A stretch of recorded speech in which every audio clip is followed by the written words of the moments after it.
South Texas Blood and Tissue Center needs your help. Coming up, details on the blood supply situation in San Antonio. Nearly a week later, the heartbreak continues. Still no sign of 3-year-old Lena Kill. We have the latest on the search for her. Plus, looking unseasonably warm as we wrap up the last few days of 2021, but a strong cold front is on the horizon. We'll talk about it coming up. Live from KSAT 12, the news at noon starts right now. We begin with a big update on a story we first told you about last week. A body found in Guadalupe County has been identified as a missing teenager from Vanderbilt, Texas. Officials say that the remains have been identified as 16-year-old Benjamin Lura. He has been missing since October. His death is being ruled a homicide. Authorities have 3 people in custody in Jackson County on charges related to his disappearance. Lura's body was found near the Guadalupe River Bridge on the 20th. Well, switching to other news, it is the season of giving, and the South Texas Blood and Tissue Center needs your help. The Blood Center has hosted several events all month long. They're trying to get more blood donations, and the time to do it is now. Tiffany Huertas has a look at whether they have met their goal.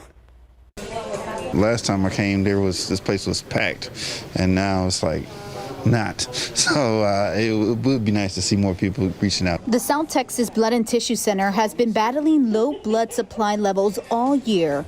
Blood is needed in many situations. It goes to surgeries, it goes to car accident victims, women that are having babies and during labor and delivery, they may need blood transfusions. All month long, the Blood Center has held several events. Fortunately, people did come out. We still need more donors to come out. The Blood Center has not reached their goal just yet. The good news is there's people here this morning. The bad news is there's still a lot of empty beds. We'd love to see a 7-day supply of blood. That's our goal. It would be great if we could at least have 3 days. But unfortunately, right now, we're hovering at about a 2-day supply, which is really scary for our community. This holiday season, the Blood Center is not slowing down. We've partnered with Santiago's, and we're hosting blood drives at their locations this weekend, New Year's weekend, and we'll be giving away free movie tickets. Next month, they will be giving away free ice cream and a shirt from the Blood Center. We need to see about 200 more donors a day to be able to rebuild and sustain our blood supply. Tiffany Huertas, KSAT 12 News. Today, the search continues for 3-year-old Lena Kiel. She has been missing for a week now, and still no sign of her and no relief for her family. The 3-year-old was last seen at the family's apartment complex last Monday. San Antonio police say they will not stop searching for Lena. The resources are being redirected to, quote, be as productive and proactive as possible, end quote. And there is federal assistance coming from both the FBI and Border Patrol. In this case, the U.S. Marshal's Office even offering a $5,000 reward for any information. In addition, Crime Stoppers and the Islamic Center of San Antonio offering a combined reward of $150,000 if any tip helps lead authorities to the young girl. 3 missing children in Medina County now found safe. The Amber Alerts for Jonathan, Lucas, and Ariana Wright were issued after the children were last seen with their father, Jonathan Wright, last week. According to the Medina County Sheriff's Office, just after 10:30 last night, the deputies found them all. They were found in a field with their father where search units had been combing for the kids in the Rio Medina area. Jonathan Wright now in custody of the Medina County Sheriff's Office. The kids appear to be in good health. The father wanted on several charges out of North Carolina for sex crimes against minors. A man in the hospital this afternoon after a carjacking and a shooting at a gas station on the city's west side. So take a look. This all happened around 11 last night at an Exxon gas station on Culebra Road near General McMullen. That's where police say the suspect approached a man at one of the gas pumps, shot him 2 times, then stole his rental pickup truck. The suspect then later crashing that rental pickup truck into 3 vehicles on South General McMullen. Then the suspect ran off. The man who was shot was taken to the hospital. He is expected to be okay. And at last check, investigators were still searching for that suspect. A man in the hospital following a rollover crash on the northeast side. This one happened around 2:30 in the morning on the eastbound lanes of 1604 between O'Connor and Judson Roads. Police say that a man who was driving a truck hit the back of another truck. It rolled off the highway. The driver in the truck that rolled over is in the hospital. They're expected to be okay. The other driver not injured at the time. Investigators do not believe that alcohol was a factor in this crash. We now know the name of the man killed in a crash on Pleasanton Road in far south Bexar County Friday night. He has been identified as 54-year-old Samuel Paredes. That's according to the Bexar County Medical Examiner's Office. Now, the Bexar County Sheriff's officials say that he died after being ejected from the front passenger seat of the vehicle. They say that car collided with another car. Emergency personnel worked to save him, but he passed away at the scene. Died in a crash on the north side on Thursday has now been identified. She is 43-year-old Laura Tijerina. The crash happened at Jones Maltzberger and Carlton Oaks just outside of McAllister Park. Police say that the woman was in a white Honda Accord. She was heading north when a deer crossed in front of her. She tried to avoid hitting the deer, but ended up crashing into a tree along the southbound lane, and she died at the scene. Police say she was not wearing a seatbelt. Now to the latest in the pandemic. COVID-19 surge continues through the holidays. The CDC saying Omicron now accounts for the majority of new COVID cases. We're also seeing a striking increase in the number of children being hospitalized. As ABC's Ines Delicatero reports, even if this variant proves to be more mild, experts are urging the public not to get complacent, as its transmissibility could still overload our hospitals. As the Omicron variant continues to sweep across the country, infections, hospitalizations, and deaths all on the rise. Caseloads even soaring past the peak from Delta. The CDC estimating Omicron now accounts for more than 70% of new cases. Dr. Anthony Fauci telling GMA things are likely to get worse before they get better. We don't expect things are going to turn around in a few days to a week. It likely will take much longer than that, but that's unpredictable. Testing lines in state after state, stretching blocks over the holidays with wait times lasting hours. CVS, Walgreens, all those were booked out, and honestly, this is a last resort. I will come here 3 o'clock if I really had to. In Florida, daily infection totals breaking records. This Orlando testing site reaching capacity for 9 straight days heading into Christmas. We just got back from a plane and everybody was coughing, so we really want to see if we have COVID or not. And in New York State, the health department warning pediatric hospitalizations have increased 4-fold. And that is why, it's so important for those that are eligible and around, especially our children under 5 who are yet to get the vaccine, to be vaccinated, to really cocoon them, protect them, especially as we're entering this surge. A new vaccine mandate going into effect in New York City. Private sector workers now required to get their shots, while both teens and adults will have to have 2 doses of the COVID-19 vaccine to be able to dine indoors. COVID is bad for humans, it's bad for our health, but it's also bad for business. And Omicron is also creating staff shortages. 19% of New York City EMS workers called out sick on Christmas. Ines Delicatero, ABC News, Washington. The Spurs, even without DeJounte Murray, putting on a show, dismantling the Detroit Pistons. We have highlights from the huge win. That's next. But coming up next, becoming a mom. It's a difficult transition for a lot of women. What you can do to make your change a little bit smoother after the break. This SA Salute holiday greeting is brought to you by IAQ Cleaning. Hi, my name is Gilbert Ramirez, and I am with IAQ Experts. I want to give the military and say thank you for your service. Merry Christmas and Happy Holidays. Y todos los veteranos y todos del servicio, felicidades. Gracias por su servicio. Being a new mom means dealing with a million changes all at the same time, and many women have a hard time adjusting to the new role. In fact, one recent study found that 1 in 7 women may experience postpartum depression in the year after they give birth. Erica Hernandez reports there are some ways, though, to make the transition smoother for first-time moms. Having a baby can bring lots of joy and lots of sadness. Just ask Natasha Williams. I went from being excited to being ashamed. Natasha was diagnosed with postpartum depression. I felt like I was letting my son down. I didn't feel that I was a good mom. While you've probably heard of postpartum depression, experts now have a name for the ups and downs first-time new moms feel. It's called matrescence. It's essentially a term that describes what happens to a woman's psychological development when she becomes a mother for the first time. You expect to be happy, but changes in your body don't let you control the way you look or feel. There are ways to help combat matrescence. First, try to let go of expectations. Next, make a plan for getting help. Ask your partner, family members, or close friends how they could pitch in with the baby and come up with a schedule if possible. Also, daily exercise can boost endorphins and help you feel better. And if you experience depression or anxiety, be sure to see a professional. Experts also say it may be a good idea for new moms to stay off of social media if it's a trigger. Sometimes seeing posts from others about all the things you can't do can make you feel worse. Erica Hernandez, KSAT 12 News. All right, well, back here at home, let's take a live look out of the Alamo City.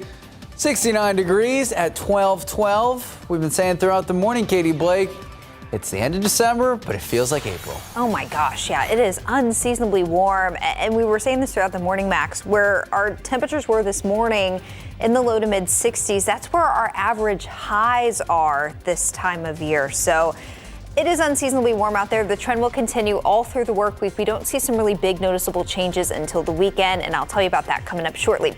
First, the aquifer today is down just 0.2 of a foot, and in your falling count, not a pretty picture today. Mountain Cedar high with a count of 5,610. Mulder high as well with a count of 1,390. We'll be right back.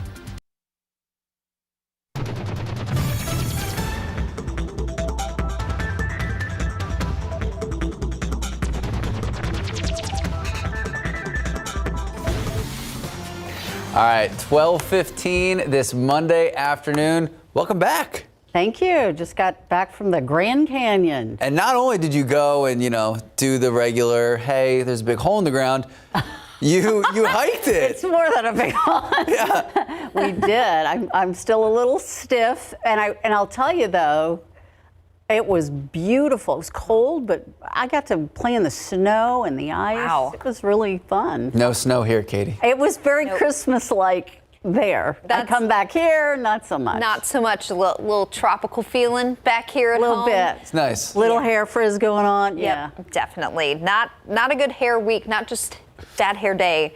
Bad hair week coming up because of the high humidity. I want to start off with looking at yesterday's high temperatures. Look at the spread in these numbers. 76 at the airport, 67 up in Kerrville.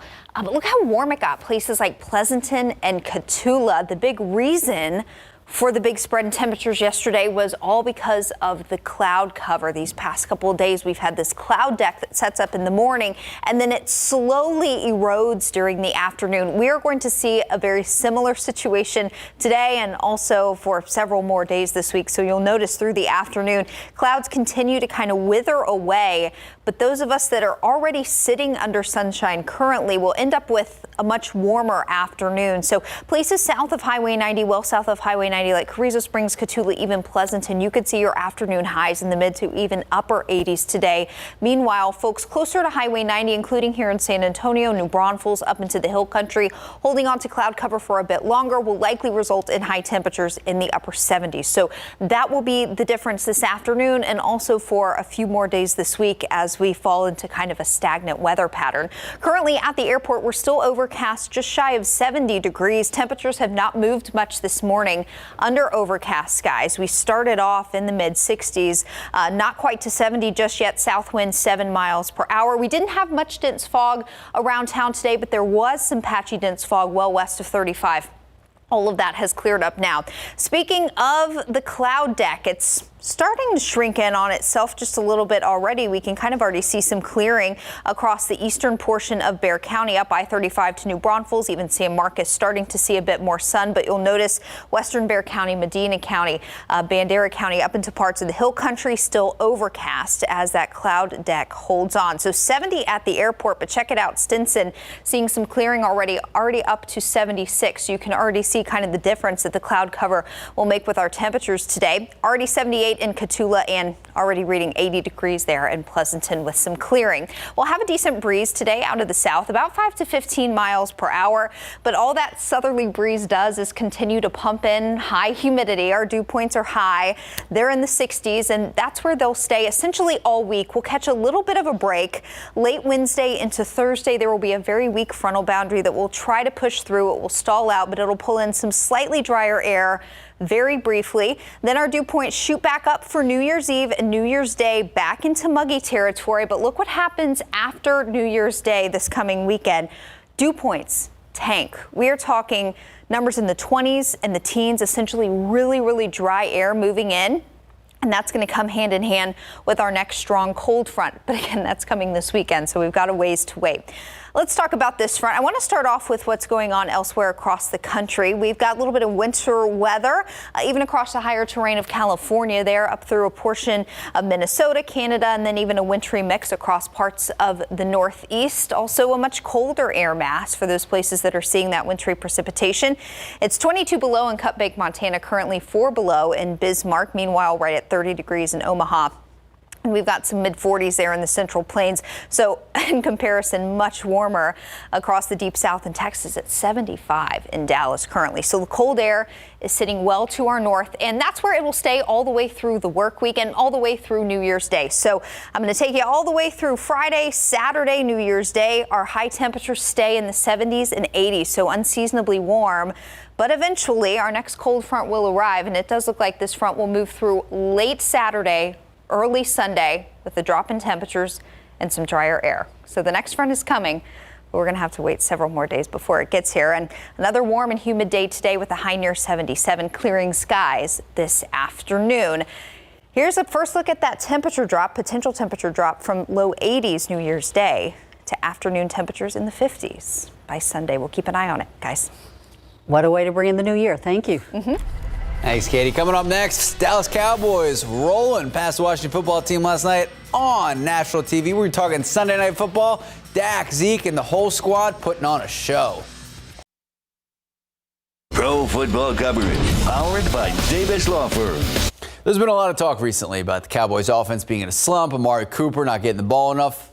Those talks are done. The Cowboys put an exclamation point and turning the haters away.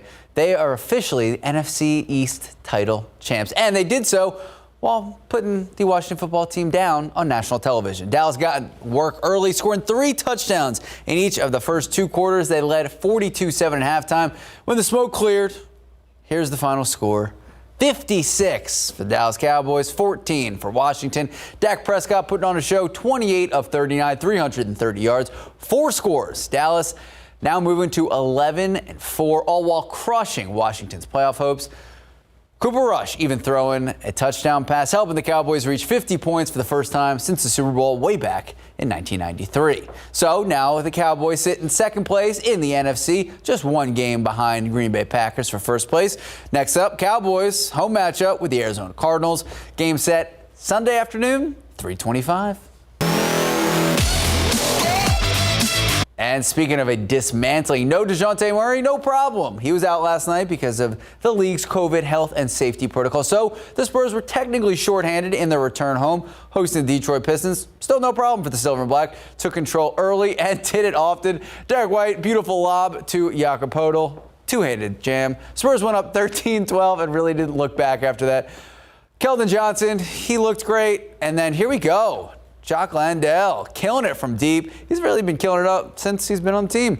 So there we go, top of the arc. And then boom, fast break, it goes. Devin Vassell. Spurs would leave 38-30 after 1. Defense, offense, and then here we go from the corner. Keldon, 4 of 4 from 3, 27 points. Beautiful, no problem here. Look at that. I mean, Detroit really didn't have a chance there. 49-33 Spurs. A few minutes later, we're going to see Keldon get another 3. 60-37 at one point. San Antonio didn't let up, and neither should they. So all Spurs down the stretch. They ended up winning. Well, they had a lead. 78-54. That's just first half, so let's go to the second. Johnson keeps the hot hand, knocking down another 3. A star, 27 points, 5 boards. Jock adding 18 off the bench. Speaking of bench points, Joshua Primo, yes, the first-round pick. He had a 3 of his own in the late. Spurs would score 38 or more in each of the first three quarters. Turn this one into a demolishing Spurs, 144 points. The Pistons, 109. San Antonio now 14-18 on the season. And it is a long season. So back-to-back games for the Silver and Black. They host the Utah Jazz tonight. Tip-off set for 7:30 here at the AT&T Center. All right, bowl season in full swing here in San Antonio, and it kicked off with the arrival of the teams this week, then practices yesterday morning. First to arrive, Oklahoma Sooners. They got here on Friday. The Sooners made their first appearance at the Valero Alamo Bowl, and they will be led by their legendary coach, Bob Stoops. He is actually stepping in after Lincoln Riley left for USC. Oregon Ducks arrived Saturday afternoon. This marks their third appearance in the Valero Alamo Bowl. They will also be led by an interim head coach, Brian McClendon. He is their passing game coordinator. He's going to be calling the shots after Mario Cristobal took the vacancy out at the U.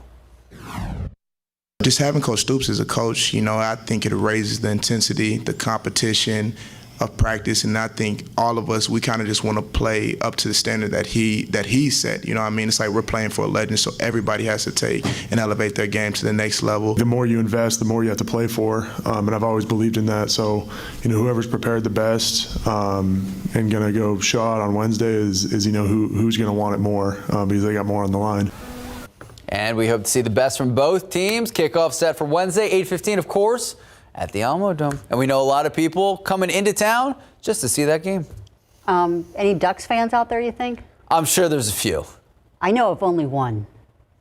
I think Oklahoma's going to have fun. Yeah, I think so too. All right, 12:28, 70 degrees out. Still ahead on the news at noon, travel delays in the air, and it's due to the coronavirus, but also problems on the sea as well related to COVID cases. Plus, the country of South Africa and leaders around the world mourning the death of Archbishop Desmond Tutu. Those stories and more coming up after the break. A week of mourning in South Africa after the death of Archbishop Desmond Tutu. He passed away at the age of 90 years old. Tutu was known as the voice of the anti-segregation struggle in South Africa for decades. In 1984, he was given the Nobel Peace Prize for his role in South Africa's campaign to end segregation. He went on to chair South Africa's post-apartheid Truth and Reconciliation Commission. Tutu was also extremely vocal on global issues. Even in his later years, he addressed a wide range of issues, including civil war in Syria, climate change, and the Israeli-Palestinian conflict. Leaders from around the world have been paying tribute to the late Archbishop. He is a person whose life was always dedicated to others. And I think that has enriched him also in knowing how to connect to different kind of people, different status, but he connected very, very, very well. Tutu had been ill for years. In 2013, he underwent tests for a persistent infection. He was admitted to the hospital several times in the following years. The jury now weighing fraud charges against former Theranos CEO Elizabeth Holmes, today starting the second week of deliberations. Holmes faces 11 criminal charges alleging that she tricked investors and patients by glorifying her company's blood testing technology as a medical breakthrough, when in actuality, it just didn't work. The jurors deliberated for 3 days last week. They adjourned Thursday afternoon for the holiday weekend. Omicron surging over the holidays. Many people spending their Christmas weekend in long testing lines. The jump of cases impacting staffing shortages at airlines, resulting in the cancellation and delays of thousands and thousands of flights. There were long testing lines even at airports. More than 2,700 flights canceled in the United States since Christmas Eve. Meanwhile, new COVID outbreaks on cruise ships. Some ships were returning to ports after being refused permission to dock at their scheduled stops. ABC's Mona Karsar-Abdi explains. Across the country, frustrated passengers stranded after thousands of flight cancellations and delays. Nearly 1,700 planes grounded on Christmas Eve and Christmas Day alone. It's annoying. I'm hoping no more delays so we can get there. The holiday travel rush coinciding with a surge of Omicron cases that has put a strain on airlines. The hardest hit airports, Newark, Atlanta, and LAX. United, Delta, American, and JetBlue citing staffing shortages as COVID cases soar among pilots and flight attendants and other critical personnel. hotel. I'll probably just end up getting a hotel and then try out in the morning. Some airlines now offering bonus pay to employees willing to cover extra shifts, but experts say more disruptions are on the horizon. If you schedule more airplanes than you have pilots for, it's just a recipe for disappointment on all sides. Hundreds of flights canceled for tomorrow, according to the flight tracking website FlightAware. From the skies to the seas, new COVID outbreaks changing the course for passengers aboard at least 4 cruise lines. Some ships returning to port after being refused permission to dock at their scheduled stops, like this Holland America cruise out of San Diego. Mona Kosar-Abdi, ABC News, New York. We have some other COVID news for you. South Africa will no longer require those who have been exposed to a positive COVID case to quarantine or test unless they do develop symptoms. That's according to a statement from the South African National Department of Health. This comes after the country's COVID protocols were revised due to early studies which suggested that infection caused by the Omicron variant may be less severe than other variants. According to the statement, all contact tracing will be immediately stopped, except in cluster outbreaks or self-contained settings. The new regulations will also apply to both vaccinated and unvaccinated peoples. Well, check this out. Local authorities in China disinfecting the entire city of Xi'an, where COVID cases continue to rise. The area has accounted for 150 of China's 162 locally transmitted symptomatic COVID cases. The order came despite current guidelines from China's CDC and its state council preventing excessive disinfection, including mass disinfection of the outdoor environment. The outbreak in Xi'an, now over 600 cases since December 9th, one of the largest city outbreaks since Wuhan became the epicenter of COVID back in 2019. Air travelers who create issues while aboard planes could lose their TSA pre-check credentials. The FAA administrator summing it all up this way, quote, "If you act out in line or act out of line, you will have to wait in line," unquote. According to the TSA, more than 10 million Americans have pre-check credentials that allow them to bypass certain security measures. But as officials point out, TSA pre-check is not a privilege. Rather, it is a privilege. It is not a right. There are about 5,800 complaints about unruly behavior by airline passengers this year. Most of that was related to mask rules. Making headlines around the world, at least 18 people killed, nearly 300 others injured after heavy flooding in the northeastern part of Brazil. Nearly 40 cities affected throughout the state. The country's meteorological and natural disaster monitoring agency says there is a risk of additional floods and even landslides. The possibility of rainfall continues until at least tomorrow. We continue to wait for the sun to come out. It does come out almost for a few minutes every day. Yeah, it's just the game is when. Yeah, it's slow to make its appearance. And as you saw in that live cam shot, it's starting to look a little bit brighter out there. Skies are beginning to clear after what was another gray and somewhat damp morning. Check out the time lapse. Not the prettiest start to the day, but as we see some sun this afternoon, that will help us out a bit, but it is going to contribute to what's going to be another unseasonably warm day for us here in late December.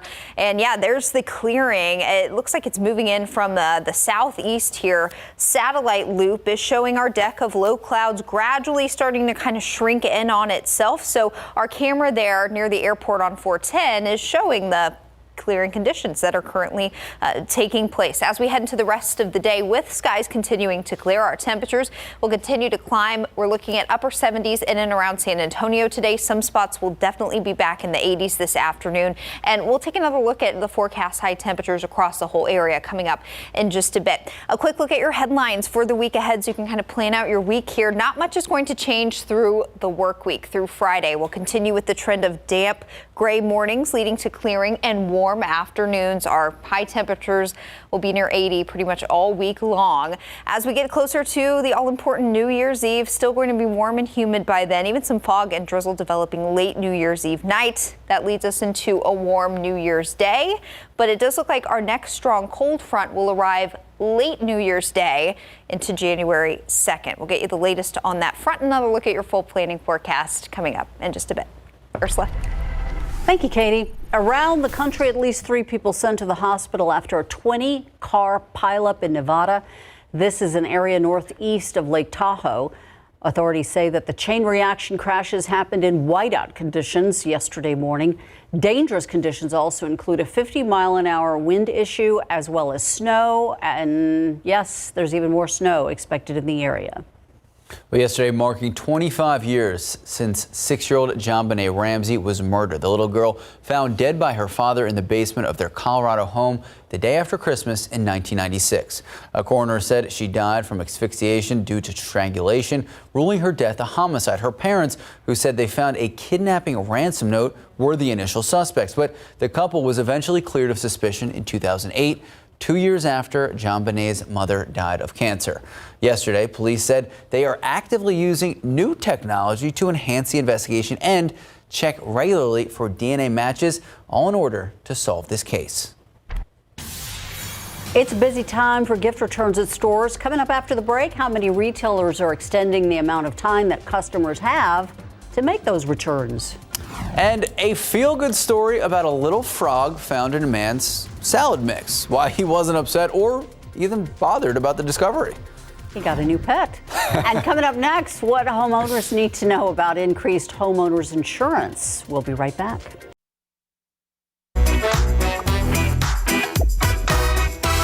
Hello, everyone. This is your daily tech and business briefing from Cheddar News. After being out for only 1 week, Spider-Man: No Way Home, officially the first movie of the pandemic era to hit $1 billion. Backed by media giants Sony and Disney, the film now grossing $1.5 billion. That is more than any other film released worldwide this year. Now, domestically, No Way Home brought in about $81.5 million over the weekend. Meanwhile, U.S. retail sales increased 8.5% from 2020 for the period between November the 1st and December the 24th. That, according to MasterCard's Spending Pulse. And this was the strongest growth that the company has tracked in 17 years. Online sales made up roughly 20.9% of retail sales this year as well. And property developer China Evergrande hoping to bounce back after some recent struggles. The company reporting over the weekend that they plan to deliver 39,000 units of properties in the month of December. That is a stark increase from the less than 10,000 in each of the last 3 months. Evergrande said in a statement that they have resumed business with more than 80% of their long-term suppliers and decor companies, signing close to 7,000 new contracts with those suppliers. And that's your Cheddar News Business and Tech Update. I'm Baker Machado coming to you from New York. We have some other consumer news for you. Home insurance premiums for the new year appear to be rising faster than inflation. According to the Insurance Information Institute, the average homeowner may see a 4% increase on the cost of their homeowner's policy next year. Factors like natural disasters and rising costs for raw materials like lumber and supply chain issues making the replacement costs for a home soar. In some states, insurance costs are rising faster than others. It's a busy time of the year for gift returns, and many prominent retailers have increased the amount of time that shoppers have to make those returns. Amazon allows any item purchased between October 1st and December 31st to be returned through the end of January. If you don't want to box up those returns and print a mailing label, Kohl's is accepting Amazon returns, and as an added perk, customers bringing in those unwanted gifts often get a coupon to be used in the store. Can we return the humidity? I wish. Oh, man. And get a return of the sun. Yes, sun is coming back. That's good. But that just makes it warm and the humidity is not going anywhere. But I guess it's better to have the sun than just the kind of gray, gloomy all day long. And the sun is starting to peek out currently. We'll take a look at satellite coming up shortly. The aquifer today is down just 0.2 of a foot to 664.7, and not a pretty pollen count today. Mountain Cedar high. It's a bit lower than it was yesterday, but still considered high with a count of around 5,600. Molds have shot up from where they were yesterday. They're high today as well with a count of around 1,400. We'll be right back. Welcome back. 12:47. Yes, we are at the end of December, but it really feels like the beginning of May. I feel like, we should be mowing our grass. And, there's like chores to do. Yes. Weeds everywhere. All of our plants are looking pretty good. Justin Horn was really happy about that, but he loves the warm weather. So. I went outside yesterday and came right back into the house. I said, well, Mosquitoes are back. Yep. Yep. Everyone's confused, insects included. It is warm and things don't change until the weekend. I've got a preview of the New Year's weekend forecast for you, and some big changes are in that forecast. And if you're itching for some cold weather, you'll have something to look forward to today. Oh, definitely not cold. We are seeing our temperatures climbing into the low 70s now here in San Antonio. We'll top out in the upper 70s this afternoon. Skies that have been overcast so far today will continue to clear out this afternoon. That will help to boost our temperatures. Humidity will stay high through the afternoon. So yeah, it's going to feel a lot like springtime out there. Clearing this evening, but as we get closer to midnight and then overnight, the low clouds will be back. And we'll do this all over again tomorrow and for several more days this week. I want to show you the almanac for today. You saw we're forecasting 77 for a high temperature in San Antonio. Our average high this time of year is down in the low 60s. So we are well above where we should be this time of year. In fact, our morning lows have been closer to our average highs for the past couple of days, and that'll continue for the rest of the week. So why so warm? It's been a very warm month so far. In fact, it looks like this December will go down as one of the warmest on record. Well, a big reason why is because of La Nina. That's the weather pattern that we've got in place. And La Nina during the winter months typically does yield drier and warmer weather for us here in Texas, but also across the southern tier of the country. And the reason for that, both the Pacific jet stream and the polar jet stream are stuck up off to the north. That keeps the colder air stuck off to the north, and we tend to trend warmer, and we've already started to see that play out. Temperatures right now, there is a very cold air mass well to the north across the northern tier of the country and into Canada, and that cold air mass will stay well to the north throughout the week, through the work week, even through New Year's Day. But what you'll notice as we get closer to the end of the week and the start of the upcoming weekend, part of this jet stream will finally be allowed to break off, drop further south, and that's what will bring our next cold front through. And it does appear that this next cold front is going to be a strong one as it moves through late Saturday, early Sunday, bringing us a much colder air mass. So here's an early look at your New Year's weekend forecast. Of course, New Year's Eve and New Year's Day will both still be warm and humid. Overnight Friday into Saturday, as we're ringing in 2022, likely warm, muggy, and we're even looking at some early morning fog and drizzle Saturday. So if you'll be out very late, that may be something you have to deal with. Look at Sunday, though. There's the front. We will be tweaking the exact timing over the coming days, but it does look like this next front will move through late Saturday, early Sunday, dropping our afternoon temperatures into the 50s by Sunday. So some big changes do look to arrive early in the new year. And of course, we'll be keeping you updated in the week ahead. For now, it's warm, 82 already in Pleasanton, just shy of 70 at the airport, but we're going to start to see our temperatures really jump up now as skies start to clear. Here's our cloud deck. It's really shrinking in on itself, and that trend will continue through the afternoon. So as the cloud cover goes away, temperatures climb, but those that stay stuck under some clouds for a few more hours will see lower highs today, lower afternoon temperatures, but it'll still be warm in the mid to upper 70s there. Those that have already started to clear out down to the south, you guys are likely looking at highs in the mid to upper 80s today. And this whole setup of morning dampness and gray, that will essentially be possible each day this week, really all the way through New Year's Day, before our next really big set of changes and colder air arrives by Sunday. We will definitely keep you updated, guys. Thank you, Katie. Thank you. Still to come, why a man who found a tiny frog in his salad mix wasn't too upset about the discovery.